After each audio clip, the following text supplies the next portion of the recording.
উত্তর কেনিয়ার সম্বুরু তৃণভূমির উমোজা গ্রাম পৃথিবীর মাঝে একটি অনন্য স্থান। গ্রামটিতে কেবল নারী, শিশু এবং গবাদি পশু বসবাস করে। কোনো পুরুষের সেখানে বসবাসের অনুমতি নেই। সেখানে বাস করা বেশিরভাগ মহিলাই ধর্ষণ, গৃহ নির্যাতন, বাল্যবিবাহ বা নারী যৌনাঙ্গ বিচ্ছেদ থেকে বেঁচে গেছেন।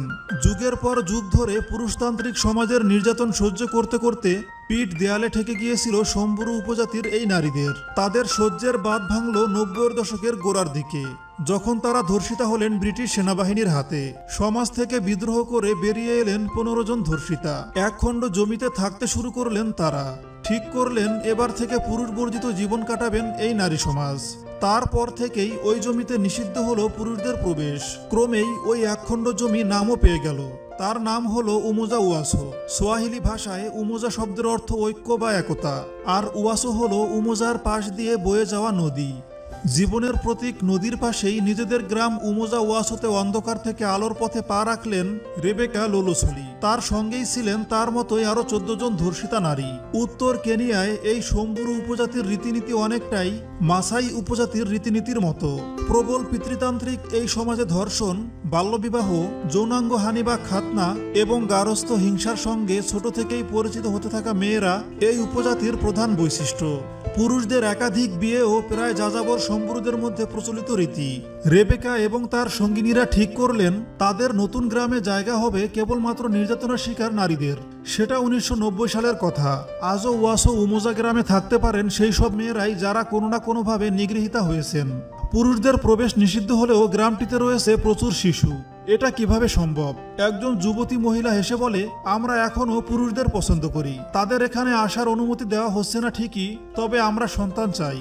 এখানে অনেক মহিলাই আছেন যাদের একাধিক সন্তান রয়েছে, এমনকি অনেক অবিবাহিত মহিলাদেরও সন্তান রয়েছে। এখন এই গ্রামে থাকেন ৫০-এর বেশি নারী এবং তাদের ২০০-এরও বেশি সন্তান। পুরুষ সন্তানদেরও বর্জন করা হয় না এখানে, তবে প্রাপ্তবয়স্ক হয়ে গেলেই তাদের গ্রাম ছেড়ে চলে যেতে হয়। তাই এই গ্রামে ১৮ বছরের বেশি বয়সী কোনো পুরুষ নেই। নিজেদের অর্থব্যবস্থা নিজেরাই গড়ে তুলেছেন এই গ্রামের বাসিন্দারা। কৃষিকাজ এবং পশুপালনের পাশাপাশি মহিলারা রঙিন পুঁতি দিয়ে গয়না তৈরি করে থাকেন এখানে। সেগুলো যেমন নিজেরা পরেন এবং বিক্রিও করেন। তাদের তৈরি গয়না কেনেন পর্যটকরা। এই গ্রামে পর্যটকদের ঢুকতে গেলে প্রবেশ মূল্য দিতে হয়। তাদের জন্য সম্বুরু জাতীয় অভয়ারণ্যে সাফারির ব্যবস্থাও রয়েছে। সব মিলিয়ে নিজেদের আর্থিক সংস্থান নিজেরাই করে নিয়েছেন এই গ্রামের মহিলারা। এই গ্রামে রয়েছে স্কুল সহ জীবন ধারণের অন্যান্য প্রয়োজনের উপকরণও। তার পাশাপাশি নতুন প্রজন্মকে জীবনের সাদা কালো দিকগুলোকেও চিনিয়ে দেওয়া হয় এখানে, যাতে পরের প্রজন্মের মেয়েদের আর নির্যাতনের শিকার হতে না হয়। উমোজা ওয়াসো গ্রামের স্কুলে পড়তে আসতে পারে অন্য গ্রামের শিশুরাও।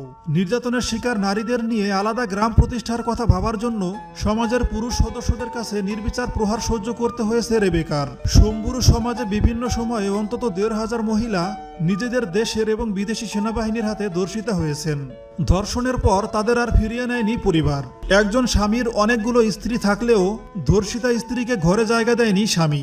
বাধ্য হয়ে উমোজা ওয়াসো গ্রামে পালিয়ে আসতেন মহিলারা। তারা আসতেন নতুন জীবনের খোঁজে। প্রথমে তারা সংগ্রহ করা সবজি বিক্রি করতেন। এরপর ধাপে ধাপে তারা চাষাবাদের সব কাজ শিখে নিয়েছেন। গ্রামের জন্য কেনা জমির দামও মিটিয়ে দিয়েছেন তারা। কিন্তু মেয়েদের এই নতুন ঠিকানা মেনে নিতে পারেনি সম্বুরু পুরুষেরা। প্রতিরোধ এসেছে প্রতি ধাপে। গ্রামে ঢুকেও রেবেকার উপর নির্বিচার প্রহার চালিয়েছে তার স্বামী, কিন্তু কোনোভাবেই মেয়েদের নতুন বাসা ভাঙা যায়নি। প্রতিবাদী রেবেকা এবং তার সঙ্গিনীদের লড়াইয়ে অবশ্য পাশে থেকেছেন কেনিয়ার সরকার। উমোজা ওয়াসো গ্রামের বাসিন্দারা কিন্তু বিচ্ছিন্ন দ্বীপের মতো থাকে না। তারা আশেপাশের গ্রামে যান বিভিন্ন কাজে। যেখানেই যান সবার থেকে সম্মান পেয়ে থাকেন এই নারীরা। শুধুমাত্র নিজেদের গ্রাম এবং অন্যান্য এলাকার সম্মানই নয়, ২০০৫ সালে এই গ্রামের প্রতিষ্ঠাতা রেবেকা স্বীকৃতি পান জাতিসংঘেরও। উমোজা ওয়াসো গ্রামে মাটি আর গোবরের কুঁড়ে ঘরগুলো আজ সমাজ খেদানো মেয়েদের নিরাপদ আশ্রয়। সেখানে তারা আজ নিজেদের মতো করে বাঁচেন। মায়েদের সঙ্গে নতুন দিনের স্বপ্ন দেখেন তাদের সন্তানেরাও।